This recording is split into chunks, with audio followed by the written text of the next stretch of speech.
The following is a presentation of the ForceCenter podcast feed.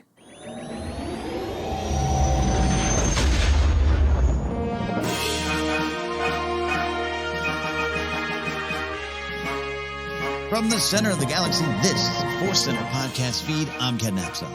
And I'm Joseph Scrimshaw, and this is one of our News and Cues episodes. The news stands for news, and the Cues stands for questions. We're excited to dive into all of that. We are. It's always a weird time for Star Wars news, where sometimes I feel as we head towards shows or movies, we're repeating themes in the news, but it's also fun to take deeper dives and continue to get excited for the things coming out. So we'll have some Book of Boba Fett news and some important questions coming a little bit later. Before we get to all that, as always, I want to remind you that today's podcast is brought to you by Audible. Get a free audiobook download and a 30-day free trial at audibletrial.com/ForceCenter. Over 180,000 titles and growing to choose from for your iPhone, phone, Android, Kindle, or MP3 player. A little bit later, we have our ForceCenter recommends an audiobook we think you should try out on us. But as always, Joseph, that's not all. No, we also have an offer from Insight Editions. They are a publisher of a ton of great Star Wars books and other pop culture books as well. They are offering 35% off across their website if you use this special link, insighteditions.com/discount/FC35. This week, we're recommending the Insight Editions book, Inner Jedi Journal. This is something that they recently sent me, and it is exactly what it says. It's a little journal where you try to be a Jedi, and from a peaceful perspective. It isn't like this week, cut off a hand. It is this week, be mindful. Hey, this Jedi encountered this problem. How would you handle that? Write some intentions about helping people. It's a lovely little book. So check that out if you're interested. You can use that link, insighteditions.com/discount/FC35. I'm holding a copy myself, Joseph, in page 22, week 5, Coloring Meditations. You can color Yoda and Luke on Dagobah. And are you going to do it, Ken? I might try. It's a great picture of Yoda on the other side to show you how to color him correctly. But it's got that, but it's also, you're right, it's got some deep stuff. There's one about Rey and Kylo on opposite sides of the war, but had much in common. Have you ever found common ground with someone or met an unexpected ally? This is deep stuff. Yeah, I'm gonna be honest. I opened it and it made me really happy. I think it's really great, and it also stressed me out of like, oh man, I got a lot of work to do to be a better Jedi. Yes, a lot of work to do. But there you go. Good stuff from our friends at Insight Editions. Exactly. All right, let's catch up ourselves. It's been a little bit of a different recording schedule for us. Longtime listeners understand that as we transition. But Joseph, Star Wars life adventures, all of it. What do you got? Yeah, I've had some good life adventures, getting out a bit, seeing people and having some fun and all that great stuff. Lots of Star Wars adventures in terms of buying things, to be perfectly honest. And I've been talking about on ForceCenter that I opened the eBay can of worms because I got an email a while back from eBay going, we're going to shut down your account because you haven't used it in years and years. And well, I should just open it up. And then oh no, every time I see anywhere a reference to a Star Wars thing, I'm like, I bet they have that on eBay. So anyway, I recently got a book that it shows my Star Wars journey. Because as a young kid, I probably saw this book in a bookstore and was like, nah, I'm not that into the Ewoks. But then I saw it somebody posted it on Twitter. I think it showed up in a Google search for something. I was like, I have to have that. I got myself a book from 1984 that is called The Adventures of Tebow. Oh, and it is written and illustrated by Joe Johnston. And I've had such an Ewok resurgence of, coming to understand them more, appreciate them more, embrace them more. I've embraced the inner Ewok. I'm waiting for that journal. I like Tebow. He's always been one of my favorites. I've watched a couple episodes of that Ewoks cartoon. I'm kind of fascinated with the transition of what the Ewoks are like in the movies versus the actual cartoon, and apparently this is where some of the ideas for the cartoon were gestating as well. Wow. And then of course it's just amazing to be like, yeah, and then this guy went and made Captain America the First Avenger. I had to look that up. The Adventures of Tebow, A Tale of Magic and Surprise. Yeah, no, I'm looking at suspense. Okay. Yeah, magic and surprise sounds like he is doing kids' birthday parties, right? But magic and suspense, right? It's just that I think that's what really got me is it's this investment. It seems like, the Ewoks blew up. There's a marketing push. There's not a lot else going on with Star Wars, but the Ewoks are still being moved forward by Lucasfilm, and it seems like it's this great investment in fantasy. Yeah.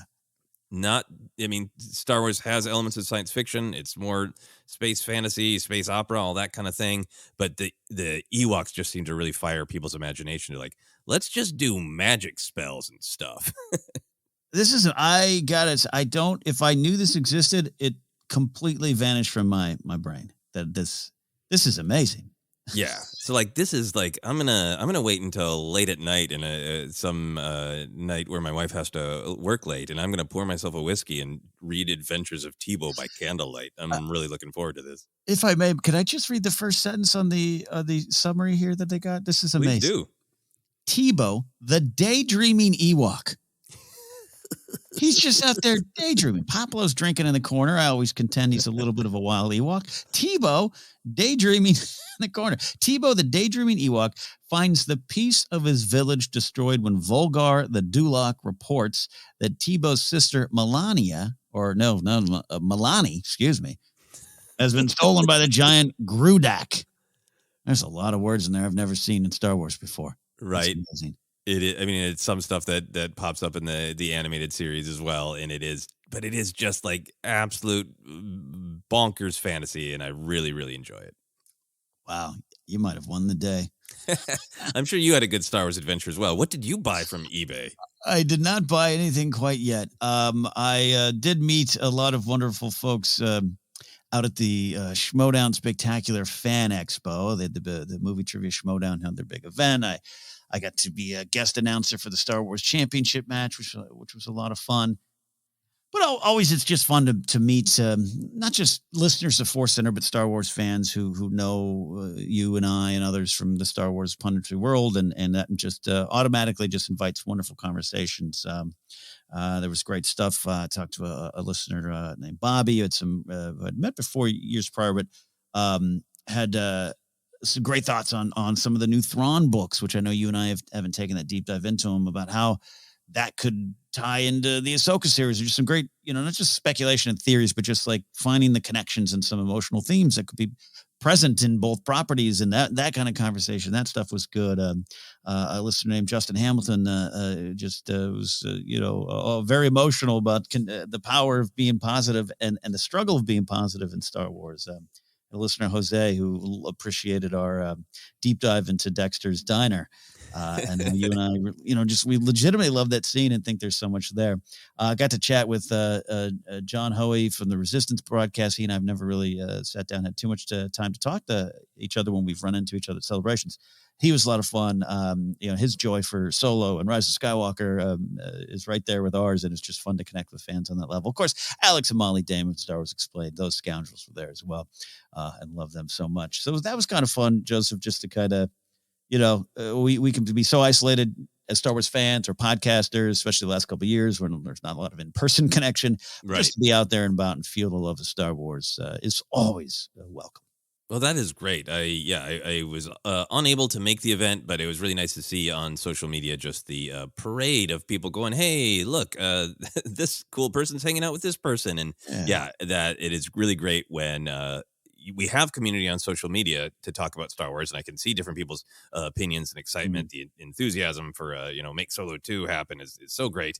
And then it's cool to see that, hey, that can happen in person too. Yeah. And especially, I'm so grumpy sometimes about Star Wars online where I just want to remove myself from it. And there's positives to that, I think, and self-preservation to that, I think. But it's just nice to out and about. But I did have something else happen on Sunday, Joseph. Oh, yeah.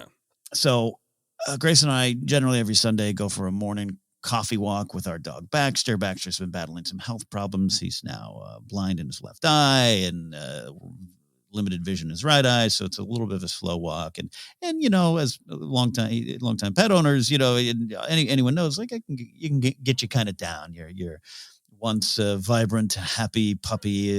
He's 14 years old, but he's still a puppy at heart.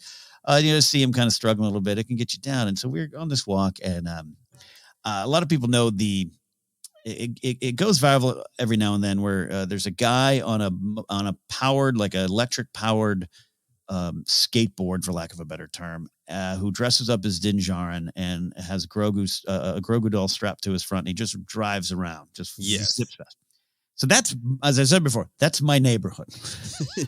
Almost to the point of I almost don't want to admit it because he's past my house type of thing before. But Grace now out for a walk, and there's a bike path that used to be an old train track through the city of Burbank, right? And it's now a walking path and everything. But he was in the street, and it was just us on the sidewalk, Grace, me, Baxter, and we see him coming from a while, a little bit of a distance. Grace is not too familiar with that. She's never really seen it online. She's like, so her mind was blown. And as he's passing close, he's got Grogu, he's full costume, and I yell what you should yell in that situation. I yell very loudly, Mando. And he turns to me, and he has like a voice box. It's a working, and he turns to me, and he turns to us, and he just goes, "You both have a good day." And he just keeps writing on. And I was so expecting you to say that he said, "This is the way," or some other quote, right? And here I am, 45, got back paid, beaten down by life, aren't we all? It's been the last couple of years of struggle. We got our little dog who's, tried so hard. We're a little down about it. And he said that I went from 45-year-old cynic to 7-year-old Star Wars Ken. I just was so happy that Dinjara talked to me.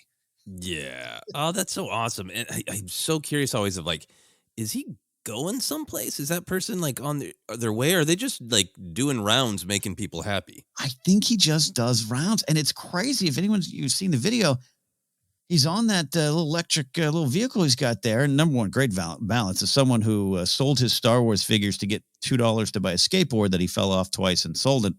I'm always impressed with this skills. But I've seen him. He whips down like Burbank Boulevard is a major city street through downtown Burbank. He's on it. He's not on the sidewalk. He's just on the street. And I don't think he's ever been stopped. I don't know if that's illegal or not. I don't think anyone would stop him. He's just a full bounty hunter spreading joy throughout the galaxy. Well, that is absolutely great. We had many tales of bounty hunting, from you saw an actual one to I bought something on eBay. Both kinds of bounty hunting. Exactly.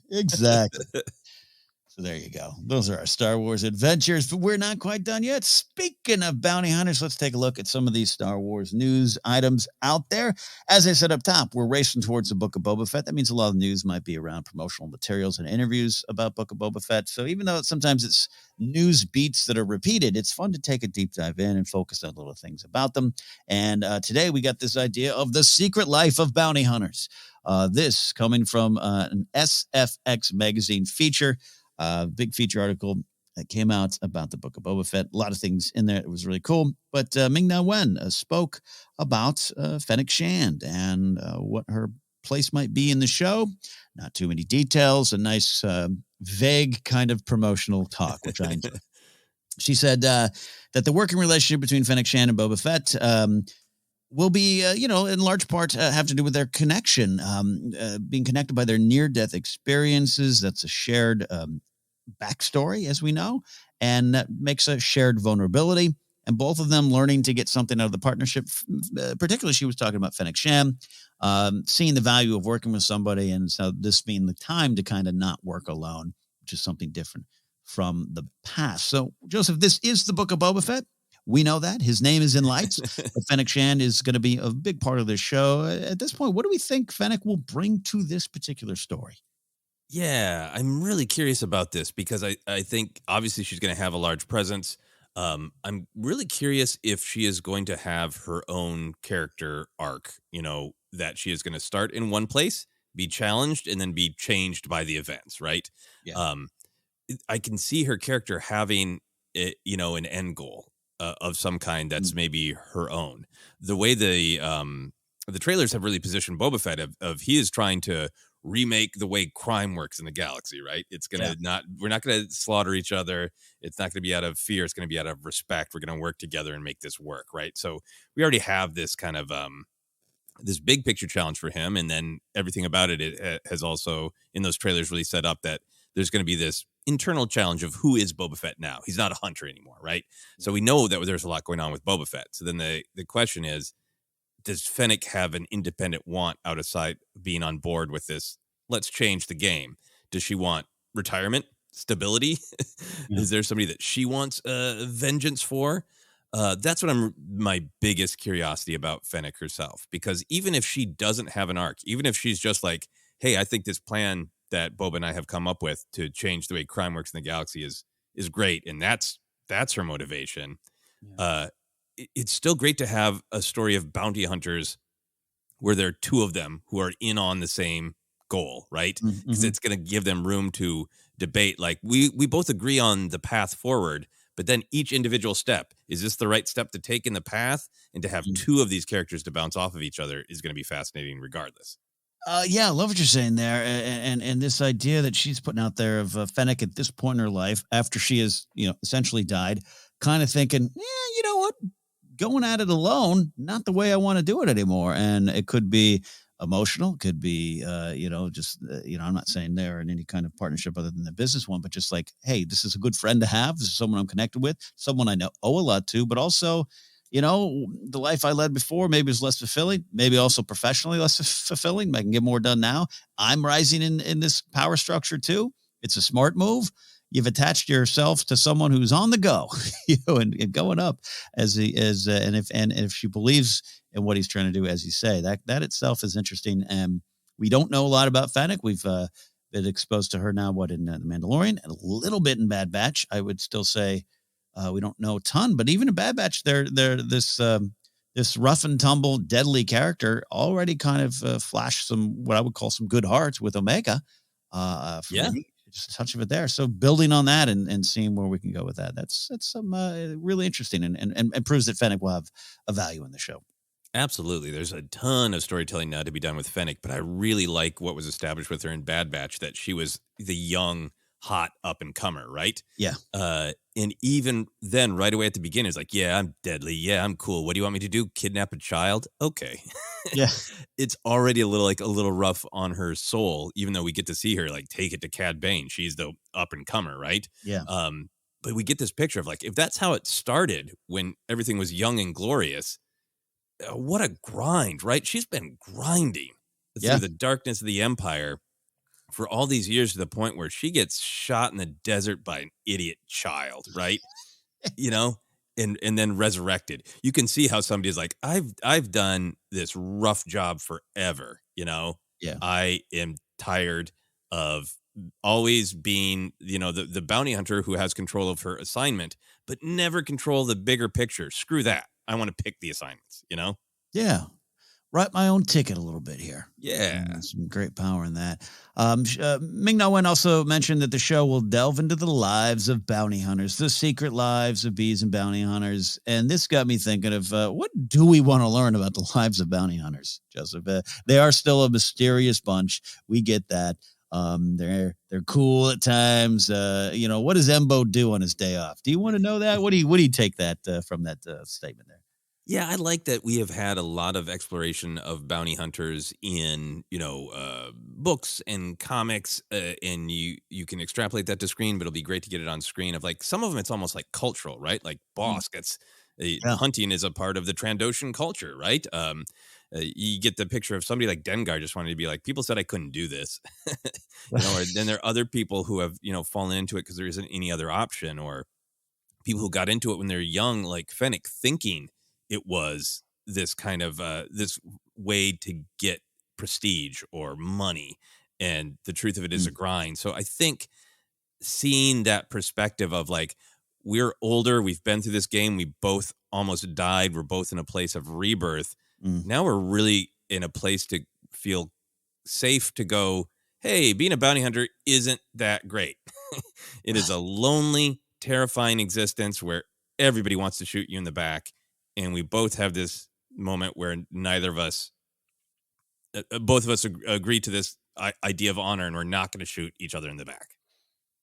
Yeah, I love all you're saying there. Specifically, just the various reasons people might come to this profession, and thinking of it as a profession, but it is definitely, we've even talked about it as a class of warriors, so to speak, in Star Wars.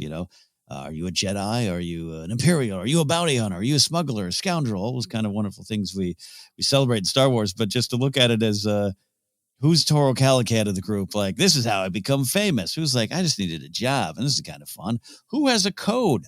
Who, dare I say, is the Dexter of the bounty hunting world? Who has some weird code to doing these bad things? I would love to see that. And what you say, all kind of coming to this fine point of, hey, this is essentially a new world with the New Republic. Things have changed. Jabba being gone's a great example of it. Now I'm going to take this, Boba Fett saying, I'm going to fill this vacuum, take this place up here and maybe have a different view on it, and saying I'm not a bounty hunter up top, but still being involved with it. I'm fascinated by just analyzing what everyone wants out of it now. Yeah. Yeah. And for me, this idea of working together, of symbiosis, of more than one individual working together for mutual advantage, it's such a big idea in Star Wars, and we see lots of positive examples of it. We see the really destructive cycle that's built into the rule of two. This is so great for that. Like, they're not the good guys, they're not the bad guys, they're the bounty hunters, who are usually pretty bad cynics or realists, quite violent. Yeah. But then to see these two kind of tipping into, okay, but we're going to play around in this idea of, together is better than alone. And it's just a really interesting way to explore some core Star Wars themes. And it's just making me think of one of my favorite films, Grosse Point Blank, where Dan Aykroyd's trying to get John Cusack to join the Hitman Union. And if it's a kind of reversal of that. But fascinating. I'm just fascinated outside of just the Boba Fett of it all, which we'll discuss more. But yeah, we've all grown up with bounty hunters being this other thing, to the point when I was young and I first heard that was like a real profession here on Earth, I was really confused as to what that was. Yeah, I really was too. Of like, what, you dress up like a lizard and you hunt people? You can really do that? Yeah. And I love that with Din Djarin, like the Mandalorian, that he especially that very first episode when we didn't know anything about him, didn't really even know his name, and he held all the mystique of cool bounty hunter. And he's a debt collector to pay for his kids back home, basically, right? Like, he just like, the Mithril's not some big challenge. There's some cool violence and everything, but the Mithril just like, you didn't pay your debts, you weasel, and I picked you up, and I really only did it because my kids back home in the sewer need armor, Yeah, that he's food and fuel money at times. Like, it's yeah. Through. Yeah, it's a really fun take on the glamour of it. Yeah, absolutely is. We're not done looking at that glamour. SFX Magazine has even more in this article. It's the mystery of Boba Fett. And this is a fair question, something we've touched upon before here. But Tamara Morrison, who has says in the article, not a comic book or bounty hunter book reader, admits to not reading all of them. So there you go. Toss him out of Star Wars. He spoke about the decades-long mystery of Boba Fett. Now the show will deal with that.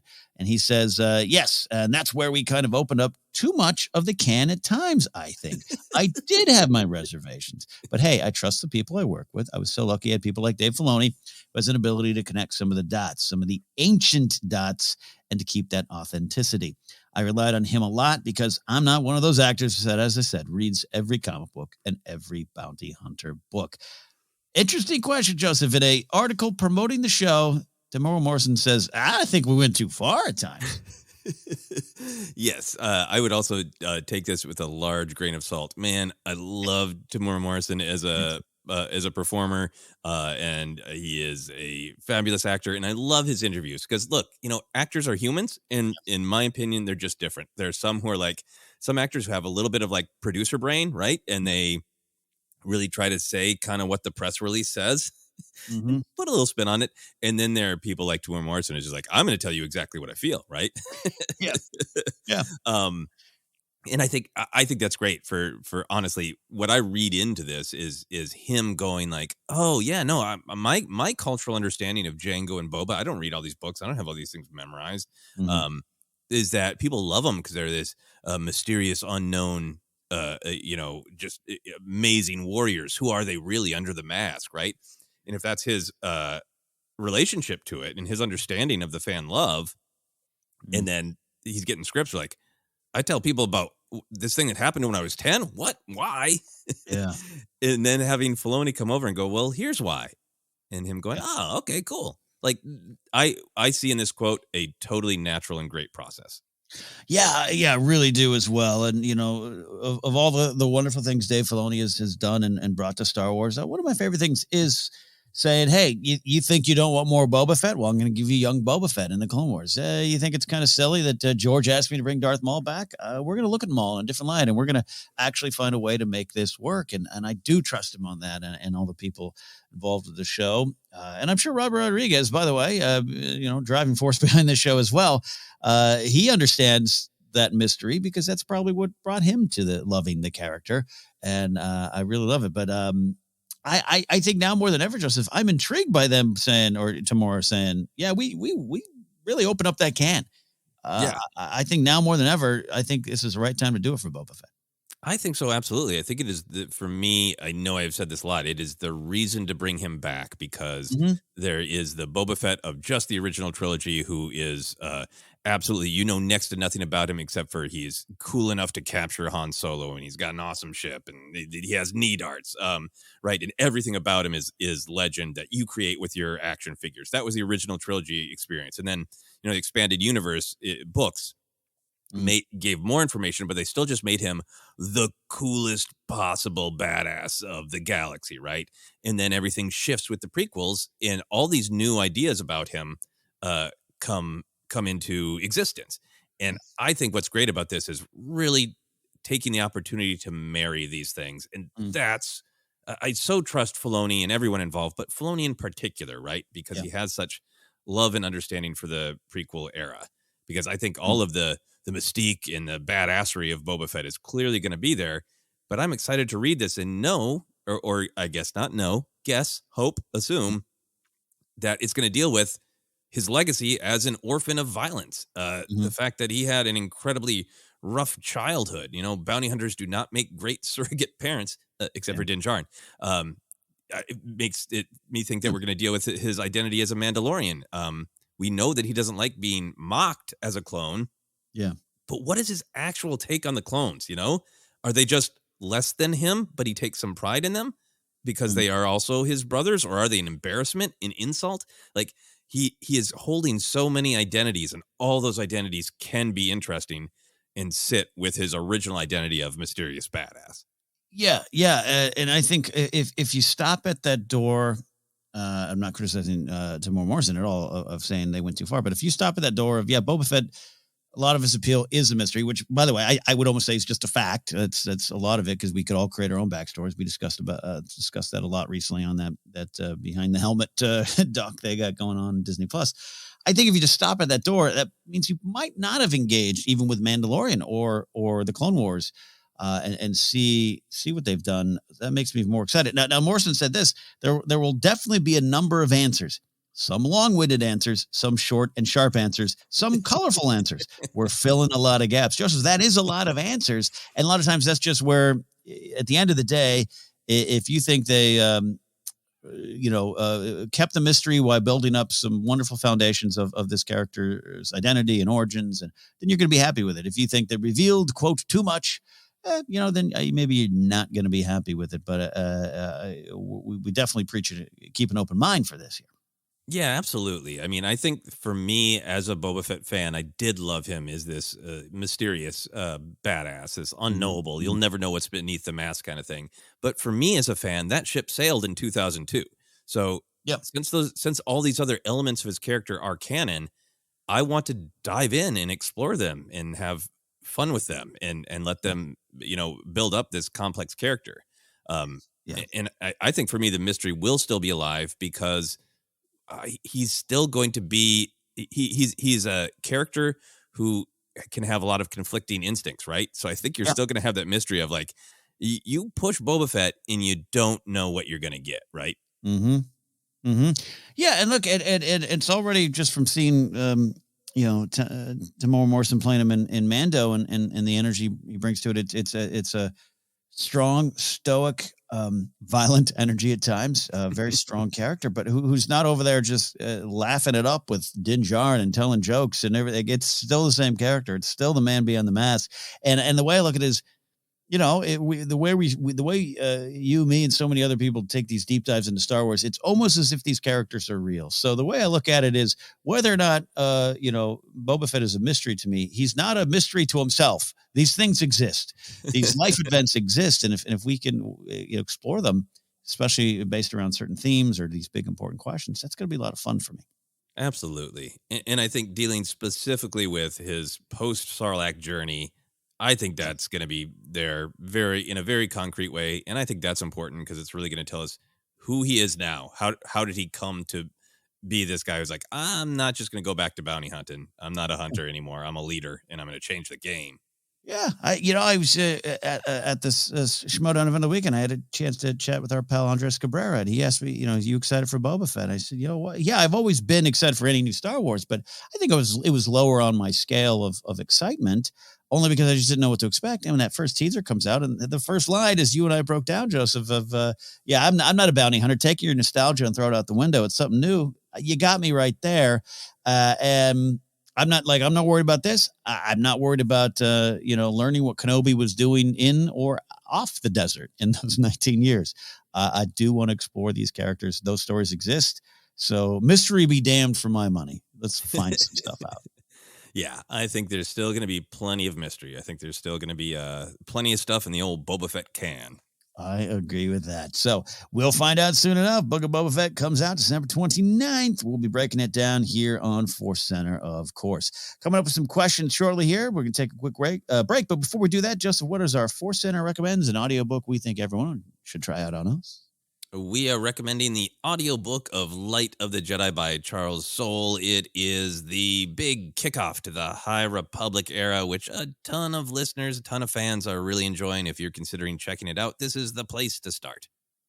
This is the place to start, indeed. Download your free audiobook today by going to audibletrial.com/ForceCenter.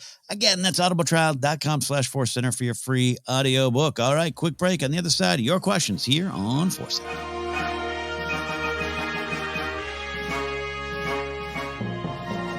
Welcome back to ForceCenter, episode 381. We're here in our Super Star Destroyer of our fleet, our Boba Fett's mystery of our story. That's silly. Okay.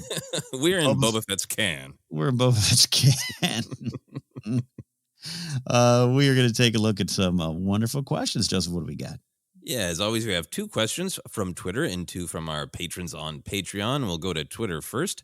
Michael Gibbons says, okay, so this could be an entire podcast episode, but let's have some fun.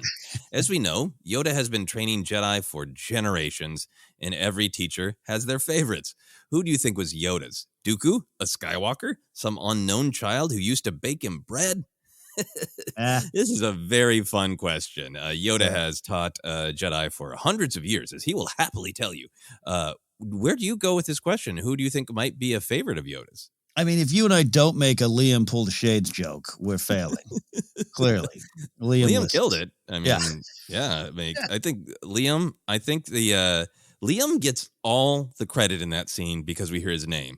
But the child who actually comes up with the correct answer, J.K. Bertola, let's put some respect on his name. I agree with that. My thought is Yoda would probably remain pretty centered and balanced with his choice or his answer, right? He might be playing some games, not answering it. But I've never been a school teacher. I've taught some classes, everything. But like I've talked before. I've been a baseball coach. It's the only experience I have, and I can undoubtedly say I had my favorites. Right? The kid in left field. Yeah, go ahead. No, you go ahead, please. I just said the kid in left field that during a playoff game, when a line drive was hit down to him, and we all looked over and he was on his knees putting a big wad of grass in his glove. Not going to say he was my favorite.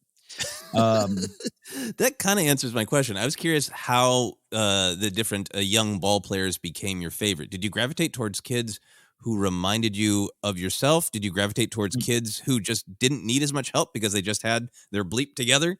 There's a couple of those, and this is, and tying it directly to Yoda, I would love to answer Luke or see if we can conjure up some kind of connection to an Avar Kriss or a Loden Greatstorm, all these new, wonderful, powerful Jedi we're learning about. But I think the answer is still out there in the sense of Yoda probably would name some unknown Jedi that is so-called less skillful and overcame obstacles, within and without them to live this kind of quiet life of service. And the reason I'll tie it back to the baseball thing and answer your question more directly, Joseph, is one kid, Andrew was his name, came from a family of athletes. Dad was really great. They moved to my hometown. I coached up in Arroyo Grande, California. They moved from like the Midwest or something. And they put him on my team. I didn't even draft him. They're like, hey, this new kid's here.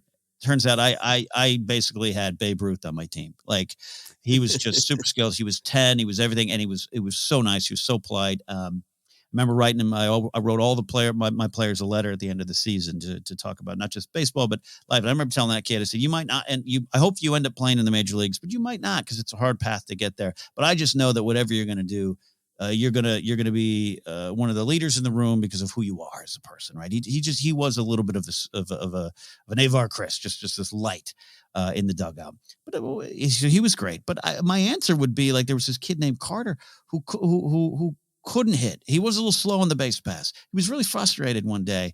And I remember I said, show up early before the game next time. Let's you and I work on something. And he did. And he told his mom and dad, and they dropped him off early. And we just did some drills. And that day he got 2 big hits. And the pride on his face of just that effort and result and the willing to do it. And he was not going to go play in the major leagues. And I don't know, what's funny is I still think of these as kids. I think they're all in their early 30s now. Scary. I was just so proud of that. And I think Yoda would see that. Yes, Luke's another version of the chosen one, just like Anakin and these superstars. But I bet there's a Jedi 500 years ago that didn't get all the skills, had struggled for certain things, but just overcame it, worked hard, and lived a true life of Jedi service. Yeah, no, that's great. My main experience being in that kind of position is I taught a weeks-long class and helped young teens at the time, write a whole show, an hour-long show. And it was really like developing with them, what do you want to say about the world? You can go anywhere with your imagination, but here's our budget. And it was everything from acting to producing. I think the class was called Produce It. Yeah. And they ended up putting on a show, and that was really, really fun. To go, like, I have all this information and I know how I would do it, but I need to get them to find the way that speaks to them. Right. Mm-hmm. And I found myself drifting towards, like, there was one kid who really reminded me of myself, had a similar sense of humor, and, was pretty forward moving and pretty productive. And I kind of checked myself, as like, I don't want to show favoritism to this kid because he reminds me of myself. But then the kid that I remember is a kid who was just incredibly different than me, was sometimes kind of disruptive, but the disruption came from just being like, I love theater. I love comedy. And he would challenge me, and it was in good ways, because then I would realize, like, oh, I'm kind of just saying something like it's true because it's been my experience. And now I'm really happy to be challenged by this kid to go, like, oh yeah, this is why I think it. Does that make sense to you? Let's try it, Yeah. So it's a really good and insightful experience to question what you know, which is obviously we know is a part of the Jedi philosophy of you should always be questioning things. Sometimes questioning things will just make you go, yes, this is a time-honored truth, and I've questioned it yet again, and I stick by it. And other times, like, yeah, no, maybe we should change that. Great. I'll say for Yoda that in canon, he compliments Kenobi a lot. Like, does. I'm a big Obi-Wan Kenobi fan, so I don't want to just come running out here and say Obi-Wan Kenobi is clearly, even though he wasn't actually Yoda's Padawan, just taught when he was a youngling, clearly, but he does compliment Kenobi a lot.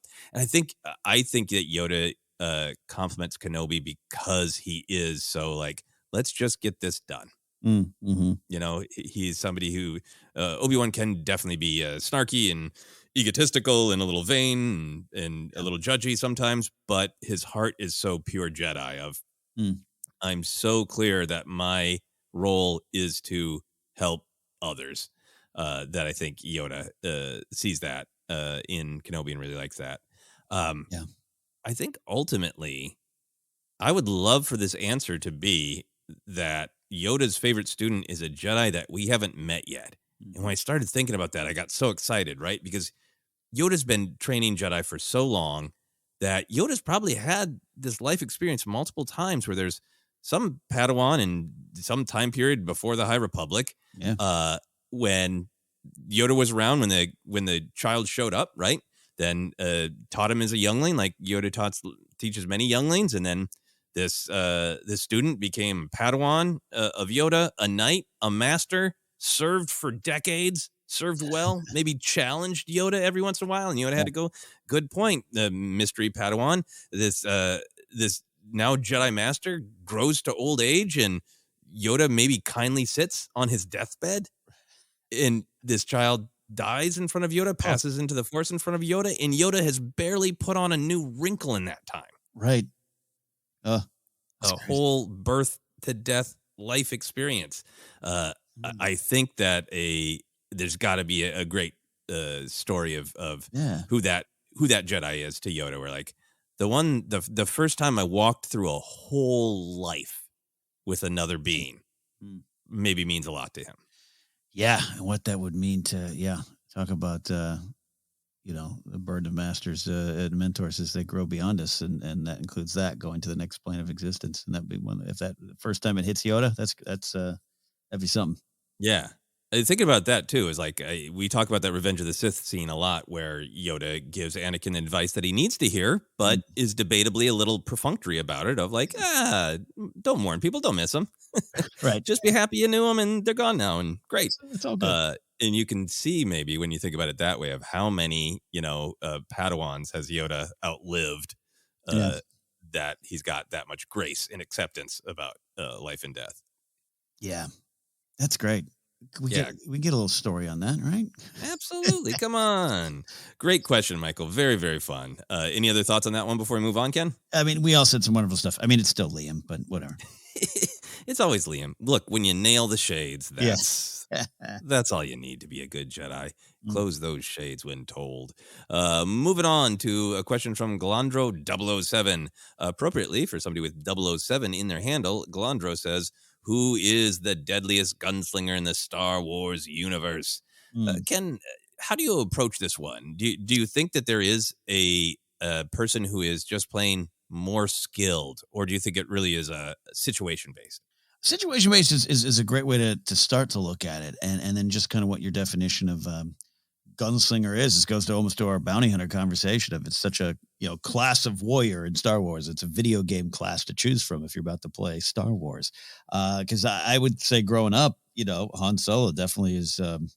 He's got that gunslinger vibe by design in a lot of ways, but I think Han is over the course of his life has probably pulled the trigger less than the times that he didn't pull the trigger. I think, in other words, I think he's not just firing crazy and willy-nilly through the galaxy and tries to talk himself out of more than shooting out of situations. But when necessary, he shoots first. We know this. I just started running through almost like a roll call of what that really means to me. And Fennec's rep is growing. We've seen that both in Mando and like you mentioned in Bad Batch. Boba Fett, I'd say he's a gunslinger. I think Django is too. And Boba's is just, there's a lot of just pure violence. He almost doesn't need a gun if you're going to a literal gunslinger, like an old West kind of vibe. All that to say, I worked my way through a lot of choices. I just, based on what we've seen and who's the deadliest, I really would say Dinjara. Because he gets out of so many jams. He likes these odds. He gets out of them. He likes the numbers. 4 stormtroopers. That's great. I got this. He is a very quick draw. Yeah. And we have seen him fight when he is kind of dispassionate, when it's just, hey, look, I'm trying to pick up this dumb mithril because he didn't pay his bills. Yeah. And we've seen him quick draw in situations where the things he cares about absolute most are on the line. So I think Din's a very good pick. I tend to look at everything, certainly Force users, but I think it extends to blaster slingers as well, that it is situational. Part of it, there's skill, but then there's also like age, atmosphere. Are your nerves getting to you? Do you have an emotional relationship to the person you're facing, right? Is Toro Calican a better gunslinger than Fennec Shand? No. But the situation didn't go well, Right. So I always have that caveat, but I think if you could ask Coleman Trebor, he'd probably say Jango Fett. You can't because Jango Fett's a really good gunslinger. But so Jango's up there. Cad Bane is you see him just literally, if you're just going to go to quick draw, right? Yes. You see him literally quick draw blaster very, very quickly. Yeah. Yeah. Oh, because we were getting ready to talk a little bit more about Cad Bane on the Clone Wars report. I was watching some of those episodes this weekend, And he's so good and confident, and often in this arc we're going to review, doesn't even have a blaster.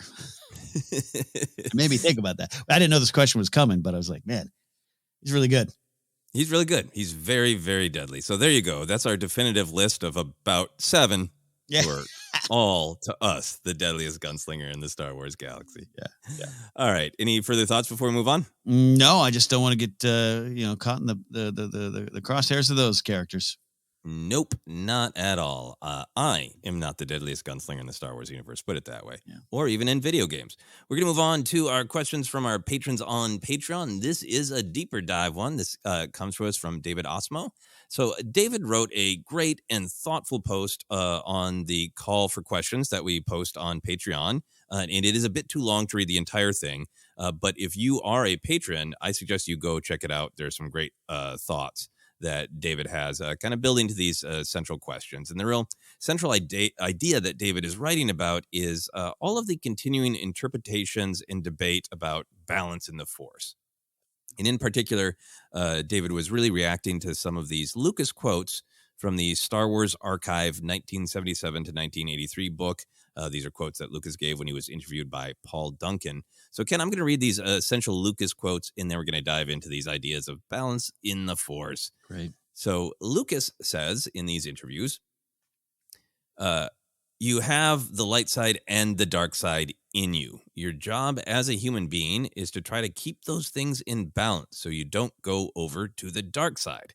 It's not possible to go all the way over to the light side, so people struggle to keep on the light side because it's harder. That's what a Jedi is. A Jedi is someone that's pushing the light side as far as they can. It's not one thing or another. It's like an applause meter. If you're turning to the dark side, then the applause meter is going over that side. But if you can control your emotions, say, this is the Force's will, this is natural, you can't do anything about it, and just accept it, then you can get back to the light side. Otherwise, you'll be in pain forever. Obviously, there are people that just do the easy thing, Lucas continues, and the easy thing is to be angry, which turns to hate. It's not an active thing, it's a passive thing.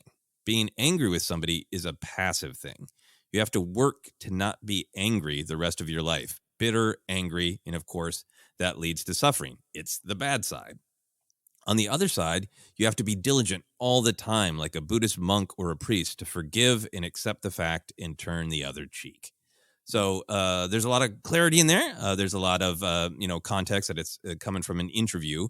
But I just want to dive in because that's what David's questions are getting to about kind of he presents some of his takes on this and wanted to know our takes on this. I want to know your reaction to how this interpretation, from the creator of Star Wars, of balance in the Force works. Does this make sense to you in the context of Star Wars? We'll talk about it in the context of real life, which Lucas is also talking about. But first, I just want to start with, does this resonate with you? Does this make sense when you think about this is the explanation about what the balance of the Force is in the story of Star Wars? Yeah, it absolutely does. And I've read this one myself and read this part of that wonderful book. I suggest anyone saves up a much allowance of money, many allowance weeks to pick up that wonderful book. I can't wait to get the prequel one myself. I love it. It means so much to me, Joseph, because I'm someone, I sometimes make jokes at myself and my, intelligence level, whatever. It's just jokes, but I just sometimes need things really broken down to a simple level because I can get lost in the weeds. And balance in Star Wars is one of those things where it's like, especially when it's Jedi versus Sith, right? Green team, red team, right. Blue team, red team, if you want to look at it that way too. And it just has never made sense to me that, the Sith being around, that's not balance. That's not balance. The Jedi got to win. They got to wipe them out. And then kind of as Star Wars goes on, or you get older, and then it's Lor Santeca starts talking about his thoughts on balance, and there's just so much where you can get lost in the wonderful weeds. It's a great philosophical discussion in Star Wars, but this George saying this and putting this out there, this isn't about just Jedi and Sith. It's about us, and it isn't on an individual basis, but it's about Star Wars characters on an individual level as well. And it just really works and becomes more clear what it is all about, and how the dangers and how, to be angry is be natural. Padme said that. But to not, you don't want to use that rage as a weapon. that's not necessary to do that rage thing. I just love hearing George break it down to this real simple, still complicated, but simple way to look at it for me. Yeah, I think it's really great to have that clarity that, we're not talking about teams, and this isn't just about Force users, even within the context of Star Wars. Like, this applies, to Han Solo and Dio. Yeah. You can have debates about droids, but yeah, this is about individuals, right? And there's the dark and light side of the Force, and the Force users, when they rely on their emotions, they can have a greater impact because of this power. But this is about every individual in the galaxy, and it's not about. I can totally understand the thought that people would have, and I know some fans still have this perspective, and they want to have respect for people interpreting the story as they see fit. But this idea of that, well, the Jedi are the blue team, the light side team, and the Sith are the red side and the red team, and it's balanced to have two teams. So how could that be balanced if the Jedi defeat the Sith, right? Yeah. And I think that's an understandable question to have, and I think this quote goes a lot toward answering that directly. And I think there's a lot of storytelling in Star Wars that does too, but this is a very direct quote. The idea that the balance of the Force is nature, right? It is the natural reality that there are sad, dark things, violent things, and they're buoyant, joyful light, right? There's death and life and rebirth. Every individual feels joy and pain and love and anger, and all those things are natural. And what happens when the Force goes out of balance is when too many individuals or powerful individuals choose to act on that dark side. And that applause meter that Lucas is talking about it's partially about just stewing in your own gut with your anger, but it's then what happens when you act on that anger? Well, then you hurt somebody else, and then that person learns that's the way the world is, and then they hurt somebody else, right? And it's when all of these dark side actions of anger and fear and pain spread out that things go out of balance, which is why the Jedi need to keep the Sith from lashing out. I think what I love the most about this quote, Ken, particularly the top of it where Lucas is talking about that's what a Jedi is. On our Clone Wars report discussion, I talk a lot about justice for the Jedi. Sometimes we say it jokingly, but what I really mean by it is this core great idea is that the Jedi understand I'm not perfect. I'm not just team light side and I'm always glowing. I am always going to be tempted by the dark side. I'm always going to feel anger or, in High Republic, it's so great about showing how people feel a lot of fear of like, I'm not going to be good enough, or somebody else, another Jedi is going to judge me. Like they have all this potential to go over to that dark side applause meter. And what a Jedi is going, I am going to actively acknowledge that I have the potential for that. And I am going to strive to stay on this noble path of not giving in and acting on dark emotions, but always acting out of, love and joy and preservation and help of others. I love that portrait of the Jedi of it's not that they're perfect. It's that they're working really hard to be the best they can. Yeah. What I particularly love about that is that's a noble and great idea of what a hero is not somebody who's just born perfect and golden, but somebody who works to be the best they can. But it really shows the other side of it. Like the Jedi make lots of mistakes, right? Particularly in that Clone Wars era, which is why we're talking about justice for the Jedi. And you see that in the story of Star Wars, what happens when the Jedi slip and make mistakes is it opens the door for like all this cynicism and whataboutism, right? You got characters like the Sith or bounty hunters or, other people who, give in to anger and fear and selfishness. And they see a Jedi slip for a minute and they go, see, it's all a lie.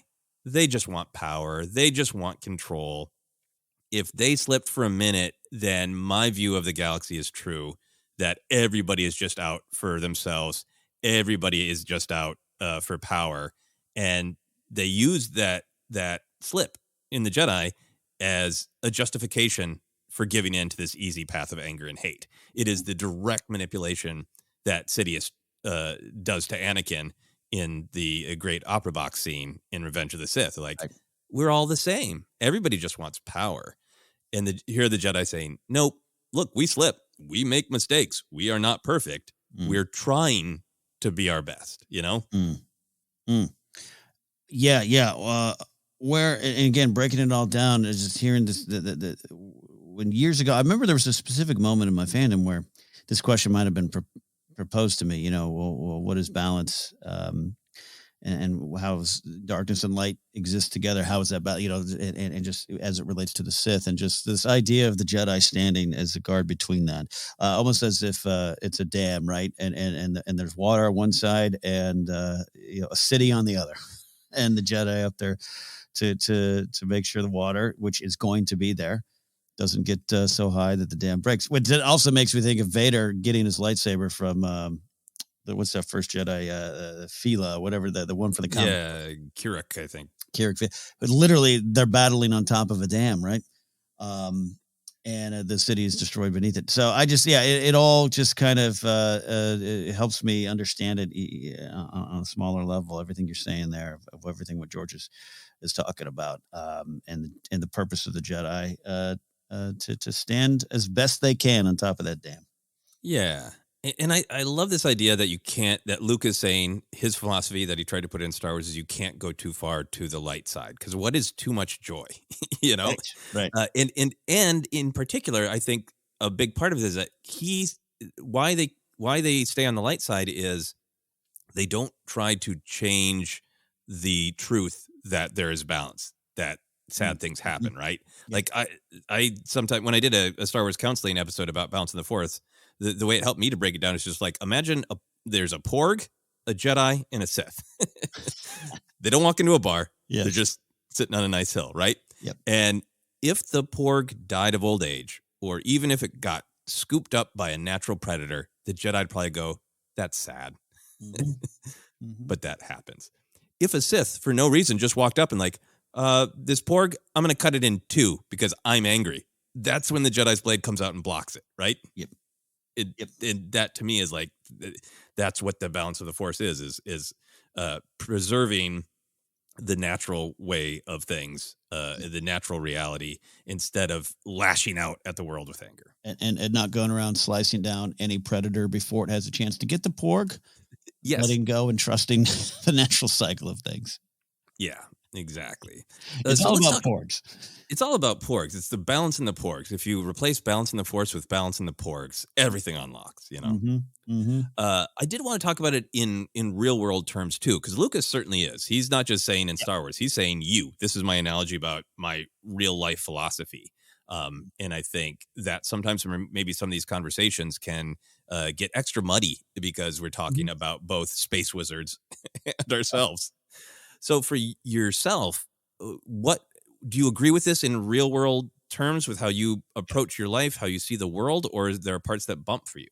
No, it's all pretty in line. It's a very spiritual philosophy that's always been there, and I, having that kind of upbringing, it can connect to some of these big themes there.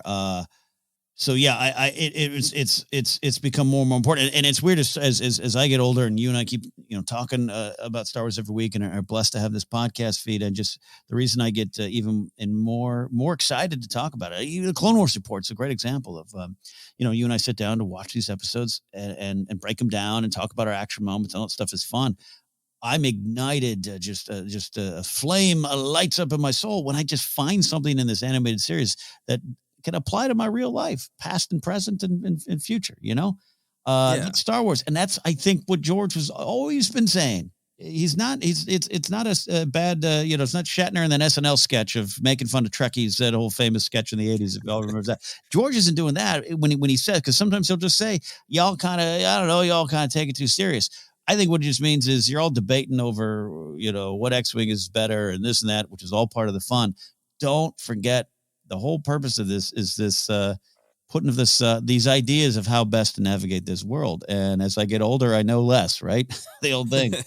And Star Wars, you because you and I study it every week for the show. It's just this thing I take so much inspiration for. So this and some of the other things I've talked about a lot recently that have just they've met me at this point in my life where I need to hear them of the stuff at Alphabet Squadron, the Sentinel droids kind of, Palpatine kept a list of everyone who'll smudge a report because he knows if you smudge that report, you're going to take one step farther the next time, or you're more likely to. That is life in a nutshell. Light and dark exist in all of us. And just, it breaks it down to the choices are on a micro level, and I fail and succeed every day. Right. Oh man. Yeah. Daily. That's such a great way to say it. Mm-hmm. Daily.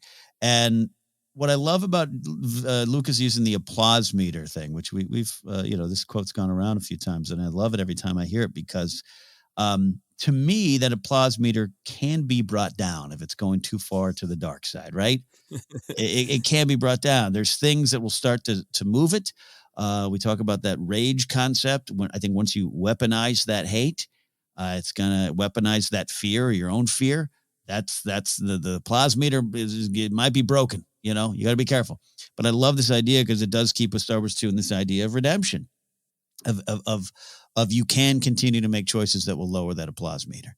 Right. Yeah. Back down to like, and it's just a simple concept, but I love seeing it like that. Yeah. It's never too late to change your applause meter. Yes.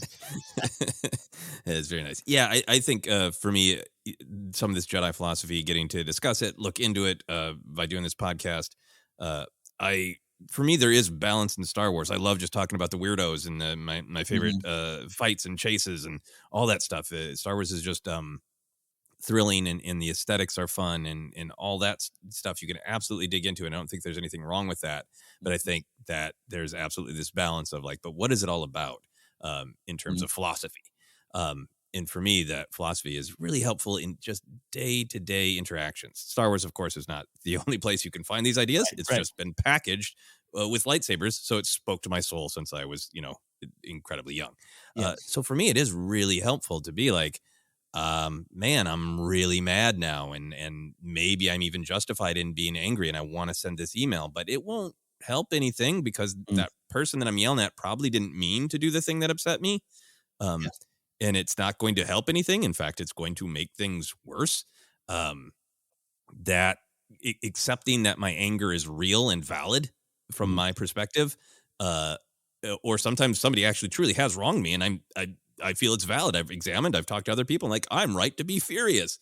Yes. But what will happen if I indulge it, or what will happen to just my life if I just stew in it? Because I've had times like that where I've done damage to relationships because I feel like I've been wronged. And sometimes I think in retrospect, I was right. Other times I think I was like, nah, you were not. But I pushed people away because I just couldn't stop stewing on it, and I was miserable to be around, so just, remembering how much this great fantasy story about spaceships and laser swords can have a day-to-day impact is really powerful for me. Absolutely is. Yeah. Yeah. And then the other thing that particularly wanted to talk about in real world is I do always want to be careful that I think some of the things that Lucas is saying can be taken out of context, right? In a dangerous way. Like this idea of accept what you can't control. For me, I take that as like, I know what I have power over, and I can do everything I can to influence things the way that I want them to go. But there's some things I can't change. Right. And that's the way we all are. And if we want to make a change as a society, we have to pool all of our power together so we can make a change, right? I think that's the idea of accept what you can't control. But I think that there's a little bit of danger in that, to me, that accept what you can't control does not mean be inactive. Right. It doesn't mean don't engage with the problems of the world. It doesn't mean sit on the fence and just point out that everything's wrong. He's like, I can't control it. Somebody else should do it. I think there's a danger of it being, I don't think that's what Lucas is saying. I think there's a danger of it being misinterpreted that way. Yeah. There's a lot in that. Yeah. And then the other thing for me that I just want to acknowledge is I think the anger stuff really speaks to me on a personal level about not giving into anger. But then I think about that from the perspective of, people who have a lot to be angry about because, the world has been set up in a way that is totally unfair to them. Right. And anger is just got to be a day-to-day reality. And I think for me, I always want to be aware that saying, well, don't give in to anger can be easier for some of us than others. Right. Right. And I think for me, the big thing about anger is it can be a good motivator when something truly awful has happened in it or is ongoing happening and has to be changed. Right. Yeah. That's where, for me, it's helpful that a part of this philosophy is like anger is real and valid and it can make you go, this has to change. Mm-hmm. But then that's when it really becomes about, where are you acting from? Yeah. The anger is real. It's valid. Are you just lashing out to let your anger out? Or do you take that anger and go, I am motivated by this anger to find positive, proactive steps to make change? Yeah, yeah. Even if the Sith comes by to slice the pork in two, that's going to make you angry. What do you do with the next steps? And I would never suggest that anything, even on a personal, emotional, daily level, is easy. I think that's also part of the point too. And some of the stories of Star Wars are little lessons of when things go wrong. But I think you're right to say it's not there. There's no shame in that being a starting point, which might even be something that Padme was touching on there. I think so. I think that's why she was like, yeah, no, it is understandable that you were angry. Let's deal with that and accept that honestly before we can then move forward with how do you feel about how you use that anger, Anakin? Yeah. Yeah. And again, like I said, none of it designed to, nothing we're saying here is designed to say it's just all easy. No. And in fact, I think that's what's another great thing about this Lucas quote of like, yes, it is. It's day to day. The Jedi are trying to be that. They aren't just like, I did it. Yep. I became a knight and now I'm perfect every day. Yeah. No, and without a doubt, large part of George's purpose for this whole story, why I think it ties into so many other things in Star Wars things, even beyond George, and why Luke did not show up and destroy every First Order soldier around right then and there, It's all there.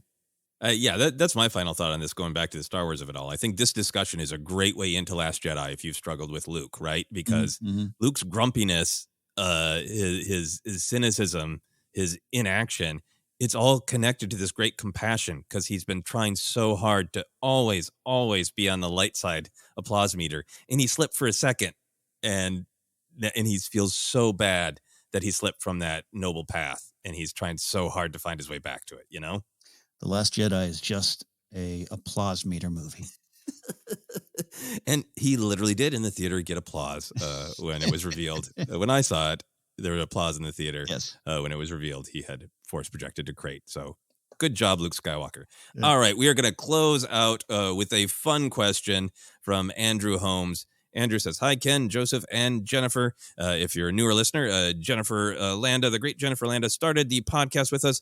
She has been on a break raising Padawans, but sometimes you'll hear us mention the great Jennifer Landa. You can go Google her, find all of her great Star Wars content and past episodes here on ForceCenter. All right. Andrew continues.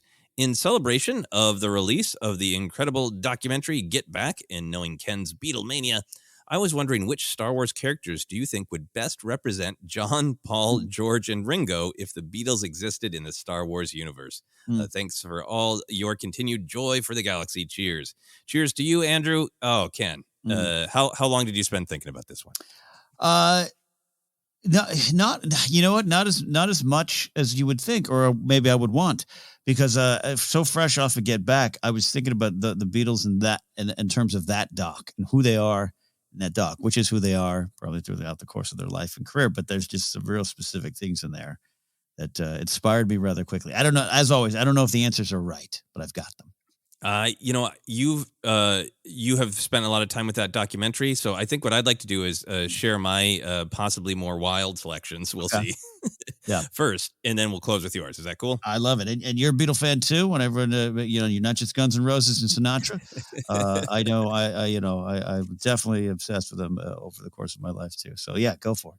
Yeah, it's been really fun thinking about because I have not actively listened to them as much or engaged with them as much, and just thinking about how much they meant to me kind of in my teen years and into my 20s. And I think, one of the albums that I had that I listened to a lot was White Album. And that's such a weird album because it's just like them all kind of bringing their own thing to the table, but it's also just an explosion of like weird creativity. It's like it stretches in so many different directions. And I think one of the things that the Beatles really meant to me is seeing that, wow, one of the most famous and popular groups of artists ever, are still experimenting and being wildly creative. Right. And that was, I think, one of the big influences for me. So along those lines, John Lennon was the hardest for me to figure out, but I'm going to go with Quinlan Vos. Love that. That's great. So Quinlan Vos is somebody who is clearly a Jedi committed to the light, but in the little bits of storytelling we get with him in canon, he's also got this really kind of wild and cheeky side where he's like, look, I'm dedicated to pacifism. I do my job well. But also, look, I want to have some fun with it. I want to figure out what's over there. And I feel like that's what's so powerful about John Lennon, of like, look, I could do the same stuff we started doing all day, but I really want to go way over there and go, what's under that? Yeah. Paul McCartney, this has been influenced by a lot of the discussion about the documentary, that he had to fill the role of leader, even though maybe he had didn't want to always be the leader, but felt like it was his responsibility. So Paul McCartney is Padme Amidala to me. Love it. Okay. Love it. It just absolutely has to take that bit of leadership, but still, look, has a lot of creativity. George, this is a weird one, but I went with Poe Dameron. Okay, interesting. Just a lot of charm and a lot of ability to step up to be the leader, but not always called upon to do so. And finally, Ringo Starr is Chewbacca. That's great. That's great. He's consistent. He's there for you. Sometimes he's silly, but he's just holding it all together all the time. Oh, that's great. Chewie. I'm so curious to see if we have any overlaps. we have one, but not an overlap. Ooh. So here we go. Yeah, I'll go in the same order you went with. So John's the hardest one, I think, in a lot of ways, because there's a lot of different faces and personalities of John. And a lot of it was and look, I'll be blunt. At times, John, I would call him complicated and problematic at times. Like he's in his upbringing, his mother not around, then coming back and then dying, his aunt raising him in a way, his father reappearing, but just having left the family for most of his life. I mean, there's a lot. I look at that and then tie it to John wanting to be something good, something positive, something in his heart, and sometimes fighting against that. Even going into the Lost Weekend stuff in the 70s out in LA, where he lost the plot, man. He was out here. And the importance of Yoko in his life, what she did mean, an anchor she did become, and often pushing him forward. I think for better, more than worse, pushing him to do certain things, pushing him to find out who he really is. So all that to say, without turning this into a Beatle podcast, I went with Han Solo. Han wanting to be a scoundrel and a smuggler and all that kind of stuff because he kind of needed it, and there's a certain freedom in it, and in a certain kind of victory over the life he came out of, and knowing, but deep down inside, maybe there's something better for me, and there's a constant struggle in that. Like you said, he is someone who would push the boundaries, want to explore, want to 360 degrees of experiencing just everything that's coming his way, the rock star life, and then baking bread in the late 70s. Anyways, I just see a lot of the struggle of identity that runs throughout his entire life. I see it connect with Han. I think that is a very, very good answer, and I can also see Han Solo pissing people off at a press conference by saying who he was bigger than. Yes. No, there's a lot of that, and doing it in a charming way. So you almost, and John eventually quite directly choosing his side, as Han does as well. So exactly, a great one. Yeah, with Paul. So this is interesting. I had a couple thoughts too, but I'm very inspired about this kind of, I won't call it a new view of Paul, but I was talking to Scott Mance this past weekend too, super Beatle fan as well. And, he's always been a Paul fan. I've been a George guy, when you start breaking up, which Beatle you like more and everything. He's always, to be clear, has always been a Paul guy in the way you're a Kenobi guy. But he just says, he said Paul came off looking not better, but just like came off looking real different to a lot of folks. A lot of people maybe got what he was trying to do, and what you're talking about. You mentioned it, Joseph, just this, like, someone's got to lead us. Otherwise we're going to be destroyed. Like, and maybe that's part of it, but maybe we should, but and I kind of don't like it that I'm in this position, but here I am. So I went to Poe Dameron. Oh yeah, no, that makes a ton of sense. Yeah, right. And I just went to that scene at the foot of Leia's body in the bed, just like, I can't do this, and how do you do this, and how, and Last Jedi, Poe learns these big, valuable lessons, and also learns that some of the things he was doing in the name of leading weren't right. And Paul has a lot of those revelations in around the time we get back. I think the doc addresses that a little bit of him going, I understand what I do, understand what some of the stuff I've done is wrong, but here I am in this position. And I think that's a lot of Poe going into Rise of Skywalker and then coming out of it. I think he's much better for it as a leader, and Paul eventually becomes the leader of his own show, so to speak, with Wings and Linda and everything. But I think that's always been he's at times been looked down upon as the bossy dude that tried to keep it going, and I think you can see it. I personally saw it in a different light with this document. Oh, that's great. Very well reasoned on the Poe connection. Yeah. And then my guy, George. I'm a George guy. I went with Qui-Gon Jinn. With Qui-Gon. He's got sage advice. He often doesn't say much. Gets overlooked, but then kind of has a explosion of popularity later. And then, he's a little bit of a rebel. He's got a sly smile and doesn't always follow the rules. And George was his own man that just was in a system that he often was butting heads with. And so and he's looked back and he's considered so wise and but also, he made his mistakes along the way too. And Qui-Gon's going to make mistakes on the side of the light. And I think he and George would have a lot to talk about. You are making me just want to see Qui-Gon Jinn fill in for George Harrison in his role in A Hard Day's Night in particular, where he just falls into being a fashion model for a few minutes. Sure, goes with the flow. It's grotty. Dead grotty. The final one, Chewbacca's a great answer for Ringo. I think everyone already knew who Ringo was, but that doc really kind of highlighted he's just kind of this good dude center. He's a little bit of the glue. He'll be there, but he's got his opinions too. In fact, he was actually the first to leave the band for 2 weeks or so during the White Album sessions or whatever it was back then. But my answer is Wedge Antilles. Oh yeah. Oh, very good. Very good. Yeah. Wedge is always there. He's going to stick around as best he can. He's going to do what's needed. He's not going to get all the glory. And then at one point he shows up and says, let's fly, Lando, which is similar to peace and love. And just kind of people, not everyone knows who he is. Who's the old guy in the fancy fly jacket? Like, who's this guy? But there's something about him I like. And so Wedge Antilles taking out the Death Star right there with Lando, but doing it from the support position. So there you go. That is very, very well reasoned, very well thought out. I can't wait to do this for every classic rock band. I think we should. I think we absolutely should. Great question, Andrew. Thank you. That was a ton of fun, insightful for both fans of Star Wars and Beatles, I hope, or thought-provoking at the very least. Thank you as well to David for the big question about balance in the Force, and Galandro 007 and Michael Gibbons as well. All great questions. That's it for the questions, Ken. That's it. Well, we are almost out of here, but first we're going to let you know where you can find us. We're on Twitter at ForceCenter Pod. We are on Instagram and YouTube as well. Facebook page is ForceCenter Podcast. Podcast is available in a lot of different spots: iHeartRadio, Apple Podcasts, Google Podcasts, Stitcher, TuneIn, and more. Just made the big transition over to Acast. So happy to be here. Merch is available at tpublic.com/user/ForceCenter.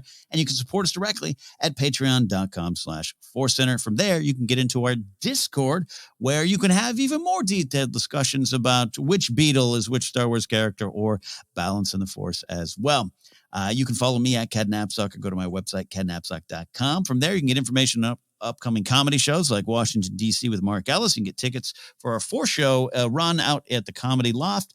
You can also click on my charity spotlight tab, which has a lot of charities that I've supported and put my heart and soul and efforts behind as well. We mentioned a lot of them here on the show, but go there as well and find one that maybe fits your desire to connect and support. Joseph, what do you have? Yeah, you can find me on social media. Twitter, Instagram, TikTok is at Joseph Scrimshaw. I have a lot of fun, in particular, sharing some of my action figures that I don't open. Some are opened as well, but it's more fun to share some of the packaged ones. Anyway, you can check that out on social media. For all my other comedy adventures, my other podcast, Obsessed, comedy albums, shows I've written for, all kinds of stuff like that is on my website at josephscrimshaw.com. There you go, my friends. All right, we are out of here today. So, for the Secret Lives of Bounty Hunters, the Balance of the Force, and Wedge and Ringo and Chewbacca, we'll see you next time here on ForceCenter.